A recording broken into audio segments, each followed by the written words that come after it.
पाकिस्तान और इंडिया में तो कोई जंग होनी ही नहीं। सही है। मैं ये इस यकीन की हद तक इस पे पहुंच चुका था कि अब पाकिस्तान और इंडिया की जंग नहीं होनी, जो जंग होनी है वो इक्तिसादी होनी है। ठीक हो गया, ठीक है, Fairly. ये असला ये नहीं चलेगा। बंद रहा, लिहाजा आप ही इसके जिम्मेदार हैं और आप ही जो है ये 18 से 19 रुपए एक यूनिट में अदा करते हैं। तो जितने यूनिट बढ़ेंगे इतने आपकी जो है ये कैपेसिटी पेमेंट बढ़ेगी। आपने सबसे पहले घबराना नहीं है। अब उन्होंने कहा कि चलो अब पाकिस्तान को माशी तौर पे तबाह करते हैं। माशी तौर पे तबाह करने के लिए पाकिस्तान इंडिया की रॉ पाकिस्तान में घुस नहीं पा रही थी, उसकी वजह आईएसआई। तो उन्होंने क्या इस्तेमाल किया? उन्होंने एक कंधा इस्तेमाल किया। देखें, गौर करें, अफगानिस्तान का नो, जीसीसी, अरब बादशाहों के जितने कारोबार हैं उसकी हाई मैनेजमेंट इंडियंस के पास। जी बिल्कुल, ब्यूरोक्रेसी जिसे आप कहते हैं। ब्यूरोक्रेसी, ठीक है ना। मजदूर तबका ये पाकिस्तानियों को दिया जाता है, ये इन्हीं को इलीट्स में उनको रखा जाता है। उनको है। तो तमाम फैसला साजी यानी कि अरबों को जो कमा के कौन दे रहा है? इंडिया दे रहा है। तो उन्होंने इनको रागिब किया कि आप पाकिस्तान में सरमायाकारी करें। पाकिस्तान के अंदर इस सरमायाकारी को करने के लिए पाकिस्तान में इदारों को इंगेज करना शुरू किया। बहुत तेज़ी के साथ इसको इंगेज किया गया और इंगेज करते के साथ ही सबसे पहले मैं आपको बताऊं कि कराची को चुना गया माशी हब। पाकिस्तान के माशी हब की कमर तोड़ो। कैसे तोड़ो? वाया के इलेक्ट्रिक। अगर मैं आपके साथ आदाद शुमार शेयर करता चलूँ तो 10 साल के दौरान जो है इन इंडिपेंडेंट पावर प्रोड्यूसर्स को पाकिस्तान के आम सारिफिन ने बिजली पैदा ना करने के 8,344 अरब रुपए जो है वो अदा किए हैं। ये 8,344 अरब रुपए मेरे और आपके बिलों में वसूल किए गए, सिर्फ इस बात के कि जी कारखाना बंद रहा और चूंकि उनके साथ मुआहदा किया गया था उस वक्त के पॉलिसी मेकर्स ने और उस वक्त के हुक्काम ने, तो इसलिए ये पैसे मैं और आप अदा कर रहे हैं। ये पैसे जो है अगर हम एनर्जी के प्राइस को देखें, यानी कि जो बिजली बनाई गई और इस 10 सालों के दौरान और ख़रीदी गई, उसकी कुल कीमत बनती है 9,342 अरब रुपए। ये तो बिजली जलाएगी उसके पैसे अदा किए गए, लेकिन 8,344 अरब रुपए मजमूई तौर पर ये इसलिए अदा किए गए कि बिजली बनाई नहीं गई। मजमूई तौर पर ये जो रकम है ये IPPs को अदा की गई है। दूसरा वार किया इन्होंने PTCL के ऊपर। अच्छा। 800 मिलियन डॉलर वैसे ही देने थे, वो नहीं दिए।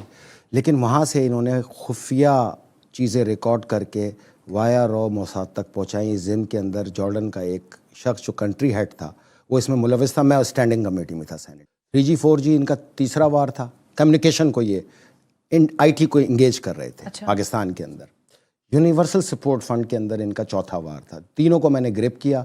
3G 4G ये करने में कामयाब हुए, चूँकि मैं रिज़ाइन कर गया। उसके अगले दिन इन्होंने ओके कर दिया, वो दे दिया। बहरहाल PIA, मैं उस मजदूरों का इंचार्ज था। चौथा बड़ा नुकसान दिया इन्होंने। अभी कॉपर की ज़रूरत थी इंडस्ट्रियल जाइंट इंडिया को।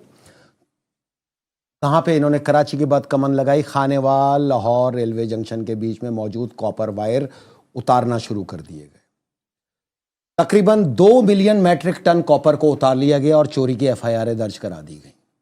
जो रेलवे इंजन थे, जो इलेक्ट्रिकल रेलवे इंजन थे, जो 200 टन का इंजन था उसमें 150 टन कॉपर हुआ करता है, वो तमाम डिसमेंटल करके उसको फारिग कर दिया गया। पूरा कॉपर उतारा गया और यहाँ से पर्सनल इफेक्ट के ज़रिए और डिप्लोमेटिक कवर के ज़रिए कंटेनरों को राशि कस्टम ऑफिसर से मिलकर शिफ्ट किया गया दुबई, और दुबई से उसको फिर इंडिया मूव कर दिया गया। रिफाइन कॉपर मिला इंडिया को। पाकिस्तान का सबसे बड़ा तारीख की डकैती जिसकी मालियत 3,000 अरब रुपए उस वक्त थी, अब इसकी मालियत 6,500 अरब रुपए अगर आप अब लगाने जाएंगे। वो पूरा लाहौर से लेके खानेवाल से लेके लाहौर तक का, आप ट्रेन वाले सब ऊपर आंखों से उठा के देखे, बचपन से जो तार देखते आए थे अब वो वहां मौजूद नहीं है, गायब। तमाम ग्रिड स्टेशन जो हर स्टेशन के ऊपर मौजूद थे, जो 44,000 वॉट को कवर किया करते थे, वो भी गायब। उसमें मौजूद तमाम कॉपर गायब। 20 लाख मैट्रिक टन कॉपर गायब। 20 लाख मैट्रिक। 285 किलोमीटर की एवरेज है। हर जंक्शन के ऊपर 9 सब सेक्शन होते हैं, यानी रेलवे लाइन होती है। हर रेलवे लाइन के ऊपर 4 किलोमीटर के एवरेज के ऊपर वो कॉपर चल रहा होता है। सिर्फ खानेवाल जंक्शन के ऊपर ही 90 लिंक लाइन है जिसके ऊपर वो कॉपर मौजूद था, वो भी गायब हो गया। तो कुल इसकी जो विड्थ थी वो 2,400 किलोमीटर थी। खुद अंदाज़ा लगा लें इसकी क्या वैल्यू होगी। बहरहाल गायब हो गया। बहरहाल क्योंकि बिजली का जो शॉर्टफॉल है वो कभी आपकी इंडस्ट्री को पनपने नहीं देता, और पाकिस्तान के अंदर अफरा तफरी और आग लगाना और लोगों को चीखना चिल्लाने की हद तक लाना, पाकिस्तान में ये सारा कॉपर उतार लिया गया। मैंने 2014 में उस वक्त एक एंकर राना मुबशिर के साथ इस प्रोग्राम के अंदर पूरी प्रोफाइल रखी कि आप गौर करें कि इलेक्ट्रिक की तमाम मैनेजमेंट जो है वो इंडियंस हैं और ये दर हकीकत अंडर कवर रॉ है। یہ جو معاہدے کیے گئے ہیں اب یہ ختم کب ہوں گے اور اس کے پیسے کون ادا کر رہا ہے؟ اس کے پیسے میں اور آپ ادا کر رہے ہیں اور جو ہمارے آنے والی جو نسلیں ہیں وہ بھی ادا کرے گی۔ 90s کے دور میں محترمہ بے نظیر بھٹو نے جو معاہدے کیے تھے وہ تو آنے والے کچھ پاور پلانٹس ہیں جس کے اگلے سال معاہدے ختم ہوں گے، کچھ کے ہیں جو 2-3 سالوں میں ختم ہو جائیں گے۔ میاں نواز شریف صاحب نے جو ایگریمنٹس کیے ہیں اس کا خمیازہ عوام اب آگے آنے والے سالوں میں بھی بھگتیں گے، اور جو بجلی کے بل ہے اس میں کمی تو کوئی نہیں، اضافہ ہی ہوتا ہوگا۔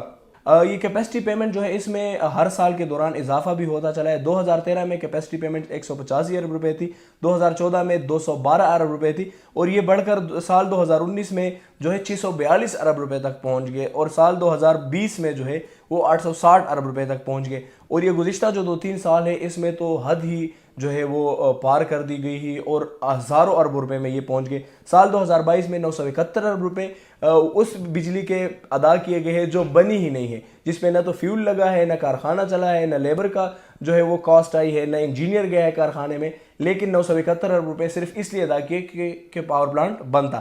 اس کے ساتھ ساتھ جو 2023 ہے اس میں 1321 ارب روپے ادا کیے گئے، اور جو رواں مالی سال ہے اس میں 2010 ارب روپے ہم کیپیسٹی پیمنٹ کے ادا کریں گے۔